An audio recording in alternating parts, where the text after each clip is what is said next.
মেয়েরা মাথায় বাঁকা সিঁথি করতে পারবে কি? নারীরা উচ্চ আওয়াজে কোরআন তেলাওয়াত করতে পারবেন কি না? দান করলে সওয়াব হয়, কিন্তু টাকা ধার দিলে কি কোনো সওয়াব হয়? বাজনা ছাড়া নূপুর পরা যাবে কি না?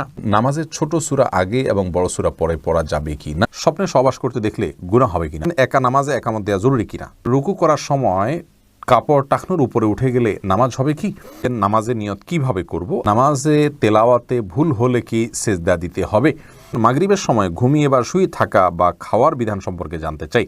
খাটের উপর দাঁড়িয়ে নামাজ পড়া যাবে কিনা? নামাজে সানা পড়তে ভুলে গেলে নামাজ হবে কিনা? নবজাতকের বমি কাপড়ে লাগলে নামাজ হবে কিনা? অতীতের গুনাহ কিভাবে পানা চাইব? মৃত ব্যক্তির উদ্দেশ্যে মসজিদে মিষ্টি দিলে কি কোনো সওয়াব হবে? কোন কাজ করলে পরিবারে অশান্তি দূর হবে ও আর্থিক সচ্ছলতা ফিরবে? কোরআন মজিদ কি শুয়ে শুয়ে পড়া যাবে? অজুর সময় ঘন দাড়ির ভেতর পানি কিভাবে পৌঁছাতে হবে? মৃত মানুষ ভুল করে থাকলে আমরা তাকে মাফ করে দেই, কিন্তু আমরা ভুল করে থাকলে মৃত মানুষ কিভাবে মাফ করবে? ব্যাংকে ডিপিএস করা কি হালাল হবে? যে ব্যক্তি আল্লাহর 99 নাম মুখস্থ রাখবে সে জান্নাতে যাবে, এই কথাটি কতটুকু সত্য? মৃত ব্যক্তির সামনে আগরবাতি জ্বালানো যাবে কিনা? যে ঘরে সূরা বাকারা পড়া হয় সে ঘরে জিন শয়তান প্রবেশ করতে পারে না, এটা কি সঠিক? চোখে সুরমা লাগানো কি সুন্নাত? আর সুরমা লাগানোর পর যদি অজু করি সুরমার কালার থেকে যায় এতে কি অজু হবে? রাতে ঘুমানোর আগে তায়াম্মুম করলে কি অজুর সুন্নত পালন হবে? মৃত মানুষকে দাফন করার পর কবরের ওপর নারিকেল পাতা রাখা হয়, এটার বিধান আছে কি? আর বিলম্ব না করে চলুন আপনাদের যে প্রশ্নগুলো ইতিমধ্যে আমাদের কাছে চলে এসছে সেগুলোর উত্তর দিয়ে আমরা শুরু করি। নাহিদ নোমান জানতে চেয়েছেন কোন কাজ করলে পরিবারে অশান্তি দূর হবে ও আর্থিক সচ্ছলতা ফিরবে? ভাই নাহিদ, এর জন্য আপনাকে আমি পরামর্শ দেব দুটি কাজ সবচেয়ে গুরুত্বের সাথে করার। এক হলো দুরূদ শরীফ আর একটা হলো ইস্তেগফার। এই দুটি জিনিস আপনি বেশি বেশি করে পাঠ করবেন। রাসূল আকরাম সাল্লাল্লাহু আলাইহি ওয়াসাল্লাম হাদিস থেকে বোঝা যায় দুরূদ এটা বেশি বেশি করে পাঠ করলে মানুষের বিপদ আপদ দূর হয়, পেরেশানি থেকে আল্লাহ তাআলা মুক্তি নসিব করেন। ইস্তেগফারের ক্ষেত্রে আল্লাহ তাআলা বলেছেন সূরা নূহের মধ্যে ফাকুলতু ইস্তাগফিরু রাব্বাকুম ইন্নাহু কানা গাফফারা ইউরসিলিস সামা আলাইকুম মিদরারা ওয়া ইউমদিদুকুম বিআমওয়ালিন ওয়া বানিন ওয়া ইয়াজআল লাকুম জান্নাতিন ওয়া ইয়াজআল লাকুম আনহারা। আয়াতগুলোর আলোকে অনেক মুফাসসিরিন ইকরাম, অনেক উলামা ইকরাম বলেছেন যে ইস্তেগফার বেশি বেশি করলে আল্লাহ তাআলা রিজিক বৃদ্ধি করেন এবং মানুষের রিজিক অনটন দূর করেন। অতএব এই দুটি আপনি নিয়মিত করবেন, সেই সাথে আপনি খুব সিরিয়াসনেসের সাথে হালাল উপার্জনের জন্য চেষ্টা করে যাবেন। আল্লাহ তাআলা আপনার সমস্যাকে দূর করে দিন। এরপরে মাসুদ হোসেন জানতে চেয়েছেন প্রতিবন্ধী সন্তান হলে লোক বলে আল্লাহ তার বিনিময়ে তোমাকে ভালো কিছু দান করবেন, এ কথাটা কতটুকু সত্য? ভাই মাসুদ হাসান, এ কথাটা পরিপূর্ণ সত্য। কারণ ইন্না আজামাল জাজা মিন আজমিল বালা, মানুষের জন্য যত বেশি পরীক্ষা আসে বড় আকারে, তার বিনিময়ে সেরকম বড় আকারে আসে। সন্দেহাতীতভাবে কোনো বিকলাঙ্গ সন্তান যদি জন্ম হয়, কোনো প্রতিবন্ধী সন্তান যদি জন্ম হয়, মা বাবার অনেক পেরেশানির কারণ হয়, অনেক কষ্টের কারণ হয়। আল্লাহ তাআলার এই ফয়সালা তিনি মেনে নিয়েছেন, এই বিপদে তিনি ধৈর্য ধারণ করেছেন, এর জন্য তিনি অবশ্যই আল্লাহ তাআলার কাছে বিনিময় পাবেন। কারণ আল্লাহ তাআলা কোরআনে বলেছেন ইন্নামা ইউওয়াফাস সাবিরুনা আজরাহুম বিগাইরি হিসাব, যারা ধৈর্যশীল তাদের বিনিময় আল্লাহ তাআলা বিনা হিসাবে দিবেন। অতএব যারা তাদের এই ধরনের সন্তানের কারণে, সন্তান বিকলাঙ্গ হওয়ার কারণে বা অটিস্টিক হওয়ার কারণে তারা কষ্ট করছেন, স্ট্রাগল করছেন, ধৈর্য ধারণ করছেন, আল্লাহ ফয়সালাকে মেনে নিচ্ছেন, সন্দেহাতীতভাবে তার জন্য আল্লাহর কাছে তারা অফুরন্ত সওয়াব লাভ করবেন। মাহফুজ আহমেদ মুন্না জানতে চেয়েছেন মৃত মানুষকে দাফন করার পর কবরের ওপর নারিকেল পাতা রাখা হয়, এটার বিধান আছে কি? না, মৃত ব্যক্তিকে কবরে দাফন করার পর নারিকেল পাতা রাখার কোনো নির্দেশ কোরআন হাদিসে কোথাও দেওয়া হয়নি। বরং রাসূল আকরাম সাল্লাল্লাহু আলাইহি ওয়াসাল্লাম একটা কবরে তিনি ডাল গেড়েছেন এমনটি পাওয়া যায়, সেটি একটা কবরেই গেড়েছেন। এছাড়া অন্য কোনো কবরে বা সচরাচর সব কবরে তিনি ডাল গেড়েছেন এমনটি পাওয়া যায় না, যার কারণে কবরে কোনো কিছু গাড়তে হবে এমন কোনো কথা ইসলামের শরীয়ত অনুযায়ী নির্দেশিত নয়। এফএমডি জায়েদ, আপনি ইউটিউব চ্যানেলে প্রশ্ন করেছেন রাতে ঘুমানোর আগে তায়াম্মুম করলে কি ওযুর সুন্নত পালন হবে? রাতে ঘুমানোর আগে যদি কেউ তায়াম্মুম করেন সেক্ষেত্রে অজু করতে তিনি অপারগ অথবা অজু তার জন্য কষ্টকর, সেই ভিত্তিতে তিনি যদি তায়াম্মুম করেন তাহলে ইনশাআল্লাহ অজুর যে কাজ, পবিত্রতা অর্জনের কাজ, সেটি আদায় হবে এবং সেই সওয়াব তিনি পাবেন ইনশাআল্লাহ। মোহাম্মদ ইফরাত, আপনি এটি থেকে জানতে চেয়েছেন চোখে সুরমা লাগানো কি সুন্নাত? আর সুরমা লাগানোর পর যদি অজু করি সুরমার কালার থেকে যায় এতে কি অজু হবে? আপনার শেষ প্রশ্ন উত্তর আগে দিই। সুরমার কালার যদি চোখে থেকে যায় অজু করার পরেও, তাহলে তাতে অজু হয়ে যাবে, কোনো অসুবিধা নেই। আর চুরমা লাগানো সুন্নাত, জি সুরমা লাগানো সুন্নাত। সুরমা যেন অরিজিনাল হয়, স্বাস্থ্যসম্মত হয়, ক্ষতির কারণ না হয়, সেদিকটা খেয়াল করা উচিত। তবে সুরমা লাগানো সুন্নাত। রাসূল আকরাম সাল্লাল্লাহু আলাইহি ওয়াসাল্লামের হাদিসে সুরমা লাগানোর কথা স্পষ্টভাবে বর্ণিত হয়েছে। এরপরে মুজাহিদুল ইসলাম শওকাত আপনি জানতে চেয়েছেন, যে ঘরে সূরা বাকারা পড়া হয় সে ঘরে জিন শয়তান প্রবেশ করতে পারে না, এটা কি সঠিক? যদি সঠিক হয় তবে সূরা বাকারা কতটুকু পড়তে হবে? ভাই মুজাহিদুল ইসলাম, এটা সঠিক এবং এ সম্পর্কে রাসূল আকরাম সাল্লাল্লাহু আলাইহি ওয়াসাল্লামের স্পষ্ট হাদিস রয়েছে। সূরা বাকারা যদি তেলাওয়াত করা হয় কোনো বাসায়, সেখানে জিন শয়তান প্রবেশ করে না।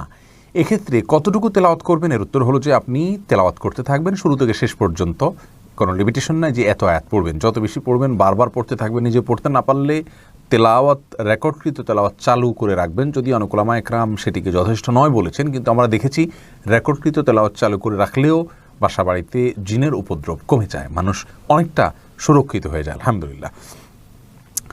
এরপরে আব্দুল্লাহ মাহমুদ জানতে চেয়েছেন ইউটিউব চ্যানেলে, নামাজে তেলাওয়াতে ভুল হলে কি সেজদা দিতে হবে? দেখুন, নামাতে যদি তেলাওয়াতে ভুল হয় তাহলে সেজদা দেওয়ার ব্যাপার নাই। আপনার ভুলটা হয় অর্থ বিকৃত হওয়ার পর্যায়ের ভুল হবে না, তাহলে তো কোনো অসুবিধাই নেই।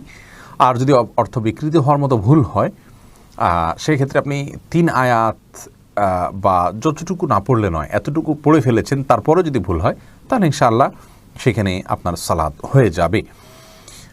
কোনো কোনো ক্ষেত্রে অর্থ বিকৃত হওয়ার মতো ভুল যদি হয় তাহলে সেক্ষেত্রে আপনার সালাত হবেই না, সেজদা সাহুতে এটি কুলাবে না। এরপরে রাশেদুল ইসলাম শান্ত জানতে চেয়েছেন, প্রচণ্ড শীতে ফরজ গোসল প্রয়োজন পড়লে কি কোনো ছাড় রয়েছে? ভাই শান্ত, প্রচণ্ড শীতে ফরজ গোসল এর ক্ষেত্রে আপনি ঠান্ডা পানিতে গোসল করা কষ্টকর হলে আপনার জন্য ছাড় রয়েছে। সেই ক্ষেত্রে যদি ঠান্ডা পানি ব্যবহার করলে আপনার অঙ্গহানি হতে পারে, প্রচণ্ড রকমের রোগ দেখা দিতে পারে, জীবন নাশের ভয় হয় আপনার, অথচ গরম করার কোনো ওয়ে না থাকে, এরকম যদি হয় তাহলে আপনি তায়াম্মুম করতে পারেন। এরকম কোনো সিচুয়েশনে যদি পড়েন, এরকম কোনো জায়গায় যদি থাকেন। কিন্তু সচরাচর আমাদের দেশে যে পরিমাণ শীত পড়ে, কিছু যে এলাকাতে পঞ্চগড় ইত্যাদিতে অনেক বেশি শীত পড়ে, সেখানে এরকম কোনো সিচুয়েশন থাকতে পারে। কিন্তু নর্মালি অন্যান্য এলাকাগুলোতে, ঢাকার আশেপাশে বা অন্যান্য জেলাগুলোতে যে পরিমাণ শীত পড়ে, তাতে পানি ব্যবহার করলে অঙ্গহানি হয়ে যাবে বা জীবন হুমকির মধ্যে পড়বে, এরকম পরিস্থিতিতে পড়ার সম্ভাবনা খুবই ক্ষীণ। সেই জায়গা থেকে এটি আমাদের জন্য করা জায়েজ হবে না, অর্থাৎ তায়াম্মুম করে নামাজ আদায় করা জায়েজ হবে না, গোসলই করতে হবে। আর গরম পানির ব্যবস্থা কম বেশ প্রায় বেশিরভাগ জায়গায় আজকাল থাকে। একটু কষ্ট হয়, হয়তো একটু বিব্রতকর পরিস্থিতিতে পড়তে হয়, অন্যরা জেনে যাবে, তাতে কি? আমার তো আল্লাহ তাআলার ফরজ নির্দেশ পালন করতে হবে, যার কারণে এটি আপনার অবহেলা করা যাবে না।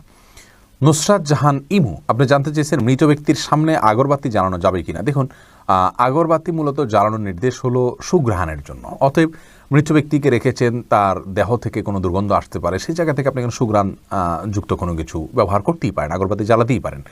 এছাড়া মসজিদে আগরবাতি জ্বালানোর কথা মুরাদুল্লাহ তাআলা বলেছেন। ইমানদারের বাসা বাড়িতে আগরবাতি অথবা ধূপের আপনার ধোঁয়া, এটা প্রজ্বলন করা হবে সুঘ্রাণের জন্য, এটি ভালো, এটি খারাপ কোনো কাজ নয়। তবে মৃত ব্যক্তির জন্য করতেই হবে এমন কোনো বিষয় নয়। মোশাররফ হোসেন জানতে চেয়েছেন, নামাজে সানা পড়তে ভুলে গেলে নামাজ হবে কি না? হ্যাঁ ভাই, নামাজ হয়ে যাবে, কারণ সানা পড়া এটা নামাজের জন্য ফরজ বা ওয়াজিব নয়। ফরজ বা ওয়াজিব নয় এমন কোনো কিছু ছুটে গেলে নামাজ হয়ে যাবে, কোনো অসুবিধা নেই। এরপরে ইস্তাব্রো বাণী এই আইডি থেকে আপনি জানতে চেয়েছেন, খাটের উপর দাঁড়িয়ে নামাজ পড়া যাবে কি না? যাবে, কোনো অসুবিধা নেই। আপনি খাট হোক আর ভূমি হোক, ফ্লোর হোক, যে কোনো জায়গায় দাঁড়িয়ে সালাত আদায় করতে পারবেন। আপনি স্বাভাবিকভাবে যদি সালাত আদায় করতে অসুবিধা না হয় তাহলে সেক্ষেত্রে কোনো অসুবিধা নেই। হ্যাঁ, কোনো খাটের উপরে দেখা যায় যে ম্যাট্রেস বা ফোম থাকার কারণে অনেক দূর ডেবে যায়, যার কারণে রুকু সিজদায় তিনি ব্যালেন্স রাখতে পারেন না এবং সুন্দরভাবে সালাত আদায় করতে পারেন না, সেজদা সঠিকভাবে করতে পারেন না। এরকম যদি হয় তাহলে সেক্ষেত্রে তার জন্য খাটে দাঁড়িয়ে সালাত আদায় করা উচিত হবে না, এটা কমপক্ষে মাকরুহ হবে, অপছন্দনীয় হবে। তবে সালাত হয়ে যাবে।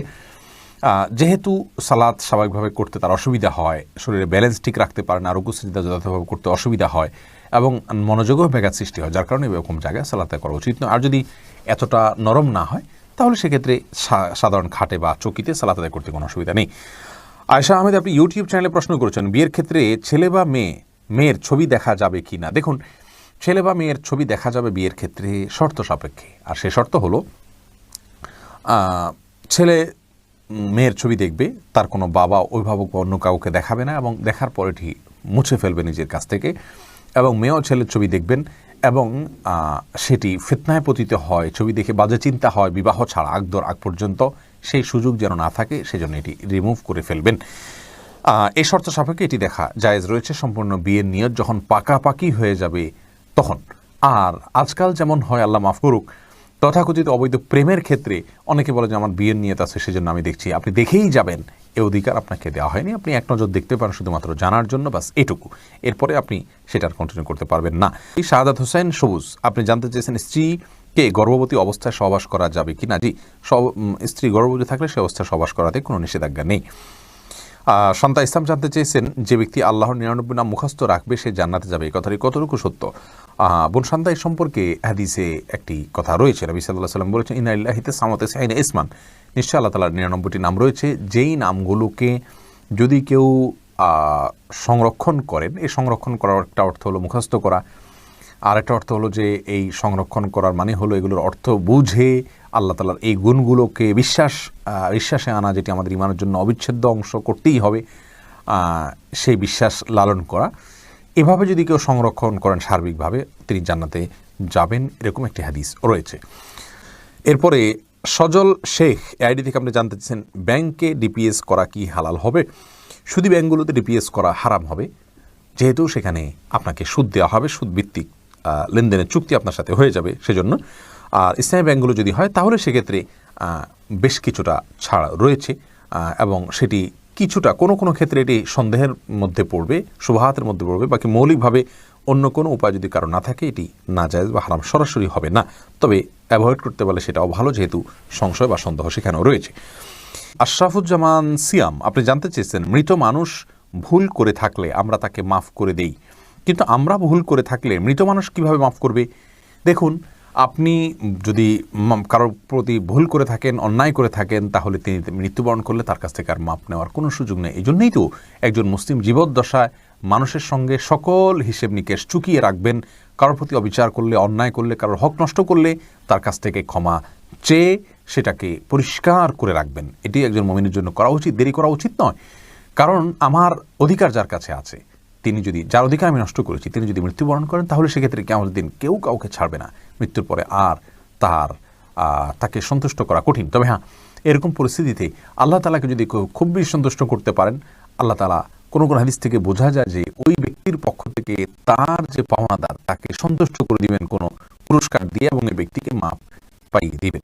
অতএব বিকল্প হলো বিশেষ তওবা করা, তার পক্ষ থেকে দান সদকা করা, তার জন্য দোয়া করা, মৃত ব্যক্তির জন্য যার কাছে আমার অধিকার রয়েছে, যার অধিকার আমি নষ্ট করেছি, এবং সেই সাথে আল্লাহ তাআলাকে খুব বেশি সন্তুষ্ট করার চেষ্টা করে যাওয়া। এমনি নাসিমউদ্দিন আপনি জানতে চেয়েছেন অজুর সময় ঘন দাড়ির ভেতর পানি কিভাবে পৌঁছাতে হবে। দেখুন, পানি এভাবে কোষ করে ধরে আপনি যেভাবে ভিজিয়ে রাখেন তাহলে সেক্ষেত্রে যত ঘন দাঁড়িয়ে হোক না কেন গোড়ায় চলে যাবে।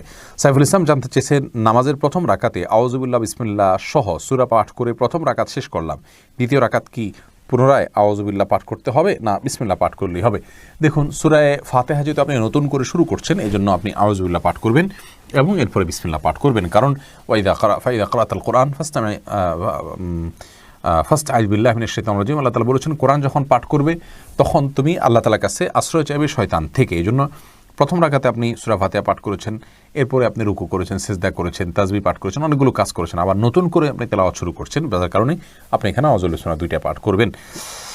এরপরে ফারিয়া ইসলাম জানতে চেয়েছেন কোরআন মাজিদ কি শুয়ে শুয়ে পড়া যাবে। হ্যাঁ বোন ফারিয়া, কোরআন মাজিদ শুয়ে শুয়ে পড়া যাবে, কোরআন মাজিদ শুয়ে পড়া যাবে না এমন কোনো কথা কোরআন হাদিসের কোথাও বলা হয়নি, বরং সাধারণ অবস্থায় কোরআন মাজিদ পড়া যাবে। তবে কোরআন মাজিদের প্রতি, কোরআন মাজিদকে বুকের মধ্যে ধরে অসম্মানজনকভাবে শুয়ে শুয়ে পড়া উচিত না। আপনি মুখস্থ থেকে পড়তে পারেন, আর সাধারণ অবস্থায় বসে বসে সুস্থ অবস্থায় আপনার কোরআন মাজিদ পড়ার চেষ্টা করা উচিত। আপনি মনসুর আল্লাহ জানতেছেন অতীতের গুনাহ কিভাবে পানা চাইব। ভাই মনসুর, আপনি অতীতের গুনাহের জন্য আল্লাহর কাছে লজ্জিত হয়ে, অনুতপ্ত হয়ে ক্ষমা চাইবেন, চোখের পানি ফেলে সম্ভব হলে বা কানার ভান করে হলে আল্লাহর কাছে মাপ চাইবেন, আর ভবিষ্যতে করবেন না বলে প্রতিজ্ঞাবদ্ধ হবেন। ইনশাআল্লাহ এর মাধ্যমে আল্লাহ তাআলা আপনাকে গুনাহ থেকে মুক্ত করবেন। মহিমা মাহি আপনি জানতে চেয়েছেন নবজাতকের বমি কাপড়ে লাগলে নামাজ হবে কিনা। দেখুন, বমি নাপাক, সেটা নবজাতক হোক অথবা প্রাপ্তবয়স্ক কেউ হোক, সবার বমি নাপাক, যার কারণে এটি লাগলে নাপাক হয়ে যাবে। এমনি মামুন হোসেন জানতে চেয়েছেন, মৃত ব্যক্তির উদ্দেশ্যে মসজিদে মিষ্টি দিলে কি কোনো সওয়াব হবে? দেখুন, মৃত ব্যক্তির পক্ষ থেকে আপনি গরিব দুঃখীকে খাবার দিতে পারেন, কোনো অসুবিধা নেই। দিনক্ষণ ঠিক না করে এমনিতে গরিব দুঃখীকে খাবার দিলেন। মসজিদে বিশেষভাবে খাবার দিতে এমন কোনো কথা নেই। গরিব দুঃখীকে খাবারটা আপনি বাইরেও দিতে পারেন, তাদের বাসা পৌঁছে দিতে পারেন। মসজিদ থেকে, মসজিদের সাধারণ মুসল্লিরা আছে তাদেরকে আপনি দান করতে পারেন মৃত ব্যক্তিকে সওয়াবের উদ্দেশ্যে, সেটিও হতে পারে। কিন্তু এটিকে আমাদের দেশে যেরকম সিস্টেম বানিয়ে নিয়েছে এমন মানুষ, যে কেউ মারা গেলে মসজিদে মিষ্টি পাঠানো, জিলাপি পাঠানো, মুসল্লিদেরকে খাওয়ানোর জন্য, এরকম কোনো নির্দেশ, আলাদা পার্টিকুলার নির্দেশ ইসলামে দেওয়া হয়নি। তবে হ্যাঁ, গরিবের পক্ষ, মৃত ব্যক্তির পক্ষ থেকে আমরা সাদাকা করতে পারি, তারই অংশ হিসাবে খাদ্যদান হতে পারে। সেটি গরিব অসহায় মানুষকে প্রাধান্য দিয়ে দেওয়া উচিত। মসজিদে না দিয়ে আপনি সেটি যদি বস্তিতে দেন, গরিব মানুষের বাসা বাড়িতে দেন, সেটি আরও বেশি সওয়াবের কারণ হবে ইনশাআল্লাহ। সুজন মুখতার আপনি জানতে চেয়েছেন ইউটিউব চ্যানেলে, স্বপ্নে সহবাস করতে দেখলে গুনাহ হবে কিনা? না, এর কারণে কোনো গুনাহ হবে না, কারণ এটি বান্দার ইচ্ছার দিন কোনো বিষয় নয়, বান্দার ইচ্ছাধীন বিষয় নয়, এমন বিষয়ের জন্য আল্লাহ তাআলা বান্দাকে পাকড়াও করবেন না। নিশাত তাসনিম আপনি জানতে চেয়েছেন, মেয়েরা মাথায় বাঁকা সিঁথি করতে পারবে কি? মুরব্বীদের পক্ষ থেকে বলা হয় যে নারীরা মাথায় বাঁকা সিঁথি যে করে, কিয়ামতের দিন পুলসিরাতের রাস্তা খুঁজে পাবে না, তাকে বাঁকা রাস্তায় চলতে হবে না। এরকম কথা কোনো দেশে আছে বলে আমি জানি না যে বাঁকা রাস্তায় চলতে হবে পুলসিরাতে, এরকম কোনো কথা নেই। এরপরে এমডি রায়হান সিদ্দিকী আপনি জানতে চেয়েছেন, মাগরিবের সময় ঘুমিয়ে বা শুয়ে থাকা বা খাওয়ার বিধান সম্পর্কে জানতে চাই। দেখুন ভাই রায়হান, মাগরিবের পরে এশার আগে শোয়ার ব্যাপারে হাদিসে নিষেধাজ্ঞা রয়েছে। নবী সাল্লাল্লাহু আলাইহি ওয়াসাল্লাম অপছন্দ করতেন এই সময় শোয়াটাকে, যার কারণে মাগরিবের পরে শোয়া উচিত নয়। তবে যদি কেউ অসুস্থ থাকেন, শরীরে ক্লান্তি থাকে, তিনি শুয়ে আছেন ক্লান্তির কারণে, সেটি ভিন্ন বিষয়। কিন্তু সাধারণ অবস্থাতে এই সময় ঘুমানো নিষেধ, কারণ এই সময় ঘুমাইলে আপনার এশার সালাত তরক হয়ে যেতে পারে। তাছাড়া সকাল এবং সন্ধ্যার সময়গুলো আল্লাহকে স্মরণ করার সময়, জিকিরের সময়, যেন এই সময় ঘুমিয়ে কাটাবেন না। শুধু সামান্য একটু শুয়ে থাকা, এটা ভিন্ন বিষয়, এটা ইনশাআল্লাহ নিষেধাজ্ঞার আওতায় পড়বে না। এরপরে এমডি সালমান ইসলাম জানতে চেয়েছেন, নামাজের নিয়ত কিভাবে করব? আপনি কোন নামাজ পড়ছেন, আপনার মাথায় যদি সেটি থাকে তাহলে আপনার নিয়ত আছে, বাস। নিয়ত মানে ইচ্ছা। মুখে আপনাকে নামাইতুয়ান পড়তে হবে না, কারণ মুখে নামাইতুয়ান পড়া এটা মূলত নিয়ত নয়, এটা নিয়তের কথাটিকে মুখে প্রকাশ করা। ইসলাম আমাদেরকে সেটি বাধ্য করেনি। এরপরে রোজি আহমেদ জানতেছেন, রুকু করার সময় কাপড় টাকনুর উপরে উঠে গেলে নামাজ হবে কি? দেখুন, রুকু করার সময় যদি টাকনুর উপরে কাপড় উঠে যায়, তাহলে সেক্ষেত্রে আপনার মেয়ে মানুষ হিসাবে সামান্য এক ঝলকের জন্য উঠলো, 1 সেকেন্ড 2 সেকেন্ডের জন্য উঠলো, তাতে গুনাহ হবে না ইনশাআল্লাহ বিইذনিল্লাহ।